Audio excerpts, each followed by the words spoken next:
Hello friends, तो fan fiction stories के एक और एपिसोड में आप सभी का स्वागत है। हाँ यार, मैं थोड़ा सा लेट हो गया इसको लेकर, बीच में थोड़ी तबीयत खराब हो गई थी, नहीं तो ये फैन फिक्शन आपको 15-20 दिन पहले ही देखने को मिल जाती। लेकिन कोई बात नहीं यार, देर आया हूँ लेकिन दुरुस्त आया हूँ। आई होप आप लोगों को ये स्टोरी अच्छी लगे। बाकी आगे बढ़ने से पहले मैं आप सबको बता दूं कि इससे पहले भी बहुत सारी फैन फिक्शंस आ चुकी है, जिनका लिंक आपको डिस्क्रिप्शन बॉक्स में मिल जाएगा, तो वहां जाके बाकी फैन फिक्शंस को भी देख सकते हो आप लोग। एंड यार स्पेशली इससे पहले वाली जो फैन फिक्शन आई थी एवेंजर्स डूम्सडे की, वो पूरी फैन फिक्शन नहीं है, वो फर्स्ट 8 मिनट्स मैंने बनाए थे और वो पूरा AI जनरेटेड था। तो मैं पर्सनली ये रिकमेंड करूंगा कि आप उसको जरूर देखो, क्योंकि उसका अगला जो पार्ट होगा वो फुल मूवी होगी और लगभग 1 घंटे की फैन फिक्शन होगी वो, जो बाद में आएगी जब हम लोग थोड़ा डूम्सडे के क्लोज आ जाएंगे, मतलब कि नेक्स्ट ईयर आप लोगों को देखने को मिल जाएगी। उसका लिंक भी आपको पिन कमेंट में मिल जाएगा, तो उसे भी जरूर देख लेना इस वीडियो को देखने के बाद। तो चलो अब बिना किसी देरी के वीडियो को शुरू करते हैं। तो मूवी की शुरुआत रॉ के एक सीक्रेट मीटिंग रूम से होती है, जहां कर्नल लूथरा और बाकी के ऑफिसर्स बहुत ही परेशान होते हैं। कर्नल लूथरा सबसे कहते हैं, एक बार फिर से हमें कबीर की कोई खबर नहीं मिल रही। जिसपे एक दूसरा ऑफिसर कहता है, लेकिन सर आखिरी बार तो आपने ही उसे एक मिशन पे भेजा था ना, आखिर वो कौन सा मिशन था, आप उस बारे में कभी बात क्यों नहीं करते। जिसपे लूथरा कहता है, let me show you something. और फिर वो एक प्रोजेक्टर स्टार्ट करते हैं जिसमें हमें एक मास्क मैन नजर आता है। फिर कर्नल लूथरा सबसे कहते हैं, ये है आर्किटेक्ट, एक एक्स रॉ IT एम्प्लॉय, जिसने आज से 15 साल पहले एक ऐसी AI टेक्नोलॉजी बनाने की कोशिश की थी जो सरकार की तरह फैसले ले सके, और वो इसमें कामयाब भी हुआ। लेकिन उसके आइडिया को ये कहकर खारिज कर दिया गया कि कोई भी आर्टिफिशियल इंटेलिजेंस इंसानों की जगह नहीं ले सकती, और अगर कोई आर्टिफिशियल इंटेलिजेंस सच में इंसानों की जगह ले सकती है तो वो इंसानों को ख़त्म भी कर सकती है। लेकिन आर्किटेक्ट को अपने टेक्नोलॉजी पे पूरा भरोसा था, और उसे इस बात पर इतना ज़्यादा गुस्सा आया कि उसने चोरी छुपे AI के ज़रिए फेक न्यूज़ चलाना शुरू कर दिया। जिसपे एक ऑफिसर कहता है, लेकिन सर ये चीज़ें तो आज भी हो ही रही है ना। जिसपे लूथरा कहता है, हाँ, आजकल AI के ज़रिए आराम से किसी की भी आवाज़ बनाई जा सकती है, नकली न्यूज़ के फुटेजेस बनाए जा सकते हैं, लेकिन उसने जो AI टेक्नोलॉजी बनाई थी वो असली और नकली में फ़र्क बिल्कुल मिटा चुका था। और उसने AI गवर्नमेंट को फॉर्म करने के लिए कई सारे फेक टेरर अटैक्स और न्यूज़ बनाने की कोशिश की, जिससे देश में लोगों ने गवर्नमेंट को गाली देना भी शुरू कर दिया था। लेकिन फिर एक दिन टाइगर ने उसे ढूंढ निकाला। अब दोस्तों यहाँ से हमें एक फ्लैशबैक दिखाया जाता है, जहाँ पे 12 साल पहले टाइगर ने आर्किटेक्ट के अड्डे को ढूंढ लिया था। जब वो वहाँ पहुँचता है तो आर्किटेक्ट के चेहरे पे एक मास्क होता है, और यहाँ उसके और टाइगर के बीच एक फाइट शुरू हो जाती है। लेकिन इस फाइट में आर्किटेक्ट टाइगर से नहीं लड़ पाता और वो वहाँ से किसी तरह से भाग निकलता है। अब उसके भागने के बाद उसका पीछा करने से पहले टाइगर उसके पूरे AI टेक्नोलॉजी को डिस्ट्रॉय कर देता है। और फिर यहाँ से एक चेस सीक्वेंस दिखाया जाता है, जहाँ दोनों बाइक में होते हैं और टाइगर उसका पीछा करता है। ये काफी अच्छा चेस सीक्वेंस होता है, जहाँ पे आर्किटेक्ट भाग रहा होता है और टाइगर उसका पीछा कर रहा होता है, और आखिर में उसका पीछा करते करते टाइगर उसके ऊपर गोली चला देता है, जिससे आर्किटेक्ट का बैलेंस बिगड़ जाता है और वो एक खाई में जा गिरता है। टाइगर को लगता है कि यहाँ से गिरने के बाद आर्किटेक्ट बिल्कुल भी नहीं बचा होगा, इसलिए वो वहाँ से चला जाता है। अब दोस्तों यहाँ से ये फ्लैशबैक खत्म हो जाता है और कर्नल लूथरा सबसे कहते हैं, उस दिन के बाद हम सबको लगा कि आर्किटेक्ट अब नहीं रहा। हालांकि उसकी बॉडी हमें नहीं मिली, लेकिन हमने सोचा कि शायद जानवरों ने उसे खा लिया होगा, और इसलिए हमने इस केस को बंद कर दिया। लेकिन आज से 2 महीने पहले मुझे खबर मिली कि आर्किटेक्ट सिंगापुर में है और उसने अपनी एक बहुत बड़ी गैंग बना रखी है। मुझे नहीं पता था कि आखिर उसका प्लान क्या है, लेकिन उसने सीक्रेटली मुझे एक मैसेज भेजा कि वो पूरे देश को बर्बाद कर देगा और अपना बदला लेगा। इसलिए मैंने कबीर को एक सीक्रेट मिशन पे भेजा, जहां उसे खुद एक गैंगस्टर बनकर आर्किटेक्ट के सभी गैंगस्टर्स को भी मारना था और आर्किटेक्ट का असली प्लान भी समझना था। जिसपे एक ऑफिसर कहता है, बट सर वो तो हमारे ही लोगों को मार रहा है, हमारे सभी सीक्रेट एजेंट्स जो अलग अलग देशों में काम कर रहे हैं, कबीर उनको ही मार रहा है, कहीं वो आर्किटेक्ट से तो नहीं मिल गया। अब दोस्तों यहाँ से ये सीन कट होता है और हम इस्तांबुल शहर को देखते हैं, जहाँ रॉ का एक एजेंट कार से कहीं जा रहा होता है। एंड फिर हम कबीर को देखते हैं, जो कि एक पहाड़ पे खड़े होकर एक स्नाइपर से उस पर हमला कर देता है, एंड फिर उसे गोली मारने के बाद उसके पास जाता है। जब वो रॉ एजेंट कबीर को देखता है तो वो उससे कहता है, गद्दार, आखिर तूने ऐसा क्यों किया। जिसपे कबीर कहता है, गद्दार कौन है ये तू भी जानता है और मैं भी। एंड फिर वो उस पर गोली चला देता है और फिर वहाँ से निकल जाता है। एंड जैसे ही कबीर वहाँ से निकलता है तो उस एजेंट की कार वहीं पे ब्लास्ट हो जाती है। और दोस्तों इसी तरह हमें आगे सिंगापुर, दुबई और US के सीन्स भी दिखाए जाते हैं, जहाँ रॉ के अंडर कवर एजेंट्स को कबीर मार रहा होता है।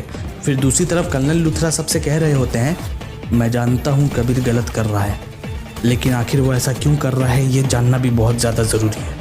और इसलिए उसके मकसद को जानने के लिए मैंने एक अंडरकवर एजेंट राव को अपॉइंट किया है। Gentleman, he is the only one जो कबीर की तरह सोच भी सकता है और उसे पकड़ भी सकता है। और फिर दोस्तों यहाँ से ये सीन शिफ्ट होता है और हम देखते हैं कि एक वेयर हाउस में कुछ इंडियन लड़कियों की तस्करी हो रही होती है और उन्हें अफगानिस्तान भेजा जा रहा होता है। पर तभी वहाँ एंट्री होती है एजेंट राव की और यहाँ पहली बार हमें उसके एक्शंस को दिखाया जाता है। वो सभी गुंडे उसके ऊपर अटैक कर देते हैं और फिर यहाँ से हमें एक एक्शन सीक्वेंस दिखाया जाता है जहाँ पे वो उन सभी गुंडों को मार गिराता है और उन्हें गिरफ्तार करता है। और उसी वक्त उसे कर्नल लूथरा का कॉल आता है जो उससे कहते हैं, राव, वक्त हो गया है तुम्हारे अगले मिशन का, और याद रहे मुझे कबीर जिंदा चाहिए। जिस पे राव कहता है, मुझ पे भरोसा रखिए सर, मैं कबीर को ढूंढूंगा भी और उसके इरादे भी पता लगाऊंगा। फिर दोस्तों यहाँ से ये सीन कट होता है और हम कबीर को देखते हैं जो जापान में किसी मीटिंग को दूर से ऑब्जर्व कर रहा होता है। यहाँ पे एक सीक्रेट मीटिंग हो रही होती है और कबीर ये पता लगाने की कोशिश कर रहा होता है कि आखिर यहाँ पे चल क्या रहा है। वो धीरे धीरे आगे बढ़कर उनकी बातें सुनने का भी ट्राई करता है, लेकिन तभी एक जापानीज उसे देख लेता है और उस पर हमला कर देता है। अब हमला होने के बाद कबीर को आखिर में सामने आना ही पड़ता है और उनसे लड़ना पड़ता है। यहाँ पे अगेन एक इंटेंस एक्शन सीक्वेंस दिखाया जाता है और कबीर धीरे धीरे सबको हरा भी देता है। अब वहाँ उस मीटिंग का जो मेन बॉस होता है वो जल्दी से अपने हेलीकॉप्टर की तरफ निकल जाता है और कबीर भी किसी तरह सबसे लड़ते हुए उसका पीछा करता है। लेकिन उस बॉस के जो आदमी थे वो कबीर को उस तक नहीं पहुंचने देते और कबीर को एक रस्सी वाले ब्रिज में फंसाकर उस रस्सी को वहीं पे काट देते हैं, जिससे उस बॉस को वहां से निकलने का मौका मिल जाता है। अब एक तरफ कबीर उस टूटे हुए ब्रिज की रस्सियों को पकड़कर लटका हुआ होता है और दूसरी तरफ उस बॉस के आदमी उस रस्सी को काट रहे होते हैं और वो लोग उस रस्सी को पूरी तरीके से काटने ही वाले होते हैं कि तभी वहां पे कियारा अडवाणी आ जाती है और उन लोगों से फाइट करने लग जाती है। इसी बीच कबीर की रस्सी टूट जाती है, लेकिन वो किसी तरह उस रस्सी को पकड़ लेती है और कबीर की ऊपर आने में हेल्प करती है। और अब फाइनली जब कबीर ऊपर आ जाता है तो वो दोनों मिलकर सभी गुंडों को मार गिराते हैं और उन्हें मारने के बाद कबीर उससे पूछता है कि आखिर तुम कौन हो, जिस पे वो कहती है, मैं बस एक इंडियन हूँ और उससे ज़्यादा जानने की तुम्हें ज़रूरत नहीं है। और ये कहकर वो एक वुल्फ को वहाँ आने का इशारा करती है जो आते ही कबीर पे अटैक कर देता है और कियारा वहाँ से चुपचाप निकल जाती है। अब यहाँ कबीर उस वुल्फ से थोड़ा बहुत लड़ने लग जाता है और किसी तरह उसे शांत करके उस वुल्फ के साथ ही वहाँ से निकल जाता है। कबीर को लगता है कि शायद कियारा भी किसी मिशन पे यहाँ पे आई थी, इसलिए वो उसका पता लगाने की कोशिश करता है और फिर एक दिन वो उसे एक आइलैंड पे मिल जाती है। यहाँ पे हमें एक छोटा सा सीक्वेंस दिखाया जाता है जहाँ पे उन दोनों की केमिस्ट्री और डांस परफॉर्मेंस हमें दिखाई जाती है और फिर कबीर उससे पूछता है, तुम उस दिन जापान में क्या कर रही थी? जिस पे वो कहती है, वहीं जो तुम कर रहे थे, मैं भी उस बॉस को पकड़ना चाहती थी कबीर, ताकि पता चल सके कि आखिर उस बॉस का असली बॉस आर्किटेक्ट कौन है और आखिर वो चाहता क्या है। कर्नल लूथरा ने सिर्फ तुम्हें ही इसकी जानकारी नहीं दी थी कबीर, उन्होंने मुझे भी भेजा था। डोंट बी सरप्राइज्ड अगर तुम्हें कोई जिंदा पकड़ने यहाँ आ जाए तो, क्योंकि यू नो कि रॉ के नज़र में तुम उनके बेस्ट स्पाई एजेंट्स को मार रहे हो। जिस पे कबीर कहता है, तो तुम मुझे क्यों नहीं पकड़ लेती, क्योंकि मैंने तो एक्चुअली में मारा है उन एजेंट्स को, और तो और मैंने रॉ से कम्युनिकेट करना भी बंद कर दिया है। जिस पे कियारा कहती है, मैंने भी बंद कर दिया है कबीर, क्योंकि मैं जानती हूँ कि तुम जो भी करते हो देश के लिए ही करते हो, इसलिए मैं तुम्हें नहीं पकड़ने वाली। और फिर ये कहकर वो कबीर को किस करती है और वहाँ से निकल जाती है। अब दूसरी तरफ हम एजेंट राव को देखते हैं जो कबीर को हर जगह ढूंढ रहा होता है और जब कबीर फिर से एक स्पाई एजेंट को मारने की कोशिश करता है तो एजेंट राव वहाँ पे पहुँच जाता है और कहता है, तुम बेस्ट एजेंट थे, पर अब तुम्हें पकड़ने मैं आया हूँ और तुम्हें अब हर उस चीज़ का हिसाब देना होगा जो तुमने अब तक किया है। जिस पे कबीर कहता है, तू सोच रहा है मैं देशद्रोही हूँ, लेकिन सच तो ये है कि तेरे जैसे एजेंट्स तो बस चेस के पीसेस हैं और जब अपने ही सिस्टम में बैठे लोग करप्ट हो जाएं तो बगावत करना ज़रूरी हो जाता है। जिस पे राव कहता है, वो बगावत भी तो तूने ही की है कबीर और मैं तुझे नहीं छोड़ सकता। और ये कहकर वो कबीर पे अटैक कर देता है। एंड दोस्तों फिर यहाँ से एक इंटेंस एक्शन सीक्वेंस शुरू हो जाता है जहाँ सबसे पहले इन दोनों में hand to hand combat scene दिखाया जाता है एंड फिर उसके बाद एक कार चेस सीक्वेंस भी दिखाया जाता है जहाँ राव कबीर का पीछा कर रहा होता है। कबीर भागते भागते अपनी कार को एक चलती ट्रेन में भी कूदवा देता है ताकि वो राव से पीछा छुड़वा सके, लेकिन राव भी उस ट्रेन में कूद जाता है और फिर दोबारा से उन दोनों की चलती ट्रेन के छत के ऊपर ही हैंड टू हैंड फाइट शुरू हो जाती है। लेकिन इस बार कबीर राव को उस ट्रेन से नीचे गिरा देता है। लेकिन दोस्तों नीचे गिरने से पहले राव कबीर के पॉकेट में पड़ा एक पेन ड्राइव निकाल लेता है और फिर वहां से राव नीचे पानी में गिर जाता है। अब वहां से राव अपने कमरे में जाता है और उस पेन ड्राइव को चेक करता है जिसमें अब तक कबीर ने जितने भी स्पाई एजेंट्स को मारा होता है उन सबकी इन्फॉर्मेशन होती हैं और उसमें ये भी इन्फॉर्मेशन होती है कि आगे कबीर किन किन को मारने वाला है। तो अब उसी इन्फॉर्मेशन से राव को ये पता चलता है कि कबीर का नेक्स्ट टारगेट साइबेरिया में है, इसलिए राव तुरंत ही साइबेरिया के लिए निकल जाता है। लेकिन दूसरी तरफ कबीर ऑलरेडी उस स्पाई एजेंट के घर तक पहुंच चुका होता है। वो एजेंट कबीर से कह रहा होता है कि कबीर प्लीज मुझे छोड़ दो, जिस पे कबीर कहता है राव का कोई भी एजेंट अब मेरे हाथों से नहीं बच सकता और ये कहकर वो उस पर गोली चला देता है। पर तभी वहाँ राव भी पहुंच जाता है और यहाँ पे फिर से दोनों में फाइट शुरू हो जाती है। राव फाइट के दौरान उससे पूछ रहा होता है कबीर आखिर क्यों कर रहा है तू ये सब, अपने ही एजेंट्स को क्यों मार रहा है? जिस पे कबीर कहता है क्योंकि मुझे किसी पे भरोसा नहीं है और ये कहकर कबीर फिर से उससे लड़ने लग जाता है। लेकिन दोस्तों इस बार राव कबीर पे हावी होता है और उसे पिन डाउन करके पूछता है फिर मुझे क्यों जिंदा छोड़ दिया और आखिर किसका पीछा कर रहा है तू? मैंने तेरी पेन ड्राइव की सारी इन्फॉर्मेशन देखी है, मैं जानता हूँ तू किसी के पीछे, प्लीज बता दे तू क्या करना चाहता है। अब दोस्तों इससे पहले कि कबीर कुछ कहता उन दोनों पे ही कहीं और से अटैक होने लग जाता है। ये कोई दूसरे ही लोग थे जो इन दोनों को मारना चाहते थे और ये सब देखकर कबीर राव से कहता है अगर तुम बुरा ना मानो तो कुछ देर के लिए एक साथ लड़ लें। जिस पे राव कहता है हाँ ज़रूर। एंड फिर यहाँ से ये दोनों मिलकर उन लोगों से लड़ने लग जाते हैं। अब शुरुआत में तो ये दोनों आराम से उन नक्सलियों को मार रहे होते हैं लेकिन वो लोग बहुत ज़्यादा थे और इसलिए आखिर में ये दोनों पकड़ा जाते हैं और इन दोनों को पकड़ने के बाद इन्हें एक सुनसान जगह पर ले जाया जाता है और उनके सामने एक बड़ा सा टीवी स्क्रीन होता है जिसमें एक मास्कमैन उन दोनों से वीडियो कॉल में बात करता है और ये मास्कमैन कोई और नहीं बल्कि आर्किटेक्ट होता है जिसके बारे में इस मूवी की शुरुआत में हमें पता चला था। आर्किटेक्ट उनसे कहता है कबीर तुम मेरे अंदाजे से काफ़ी ज़्यादा खतरनाक निकले, तुमने उन सभी स्पाई एजेंट्स को मार दिया जो असल में मेरे लिए काम कर रहे थे। अब दोस्तों राव ये सब सुनकर शॉक हो जाता है और उसे समझ आ जाता है कि कबीर असल में रॉग नहीं हुआ था बल्कि वो उन एजेंट्स को मार रहा था जो रॉग हो चुके थे। फिर हम आगे देखते हैं कि कबीर आर्किटेक्ट से कहता है सबको तो मार दिया, अब तेरी बारी है।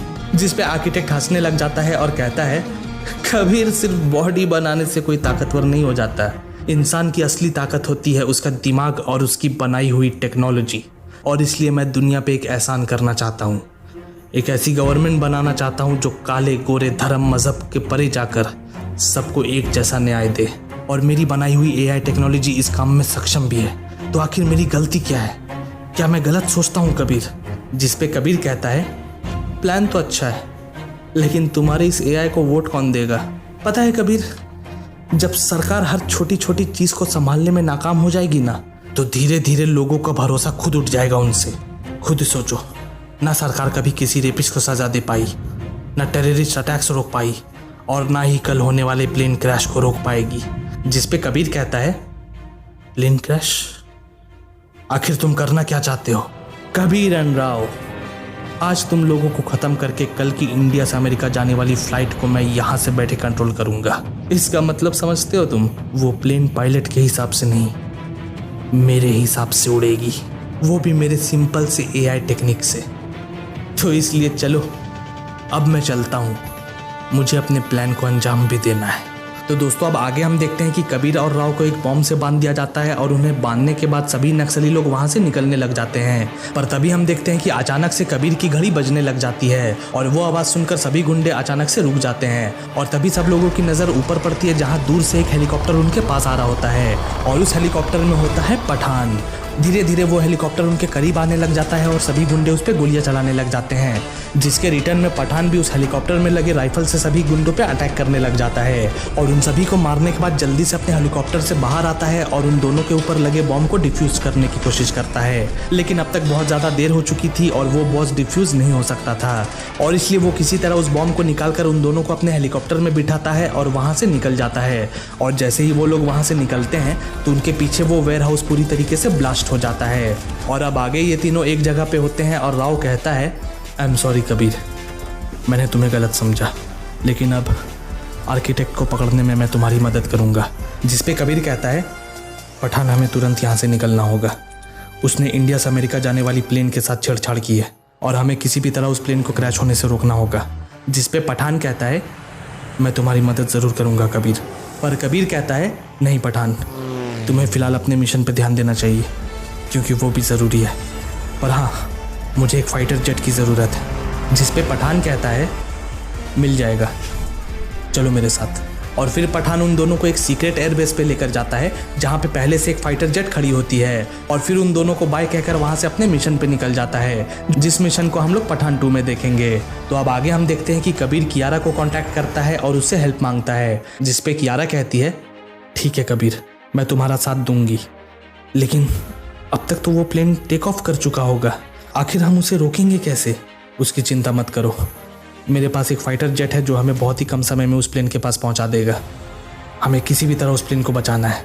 तो दोस्तों अब यहाँ से ये सीन शिफ्ट होता है और हम देखते हैं कि कबीर राव और अपने बेस्ट पायलट्स को लेकर उस फ्लाइट के पीछे जाता है और दूसरी तरफ कियारा एयरलाइन कंट्रोल के पास जाती है और उन सभी को सब कुछ बता देती है। और फिर वो एयरलाइन के सभी कर्मचारियों से कहती है इस फ्लाइट के आसपास जितने भी इमरजेंसी एयरपोर्ट्स हैं उन सभी से इमरजेंसी लैंडिंग की परमिशन ले लीजिए, कभी भी कुछ भी हो सकता है। फिर आगे हम देखते हैं कि एयरलाइंस तुरंत ही पायलट को इंस्ट्रक्शंस देने लग जाते हैं इमीडिएट लैंडिंग के लिए, पर पायलट कहता है कि वो किसी भी तरीके से प्लेन को कंट्रोल नहीं कर पा रहा। और दूसरी तरफ कबीर और राव अपने जेट से प्लेन के ऊपर आते हैं और फिर उस पर जंप लगाते हैं।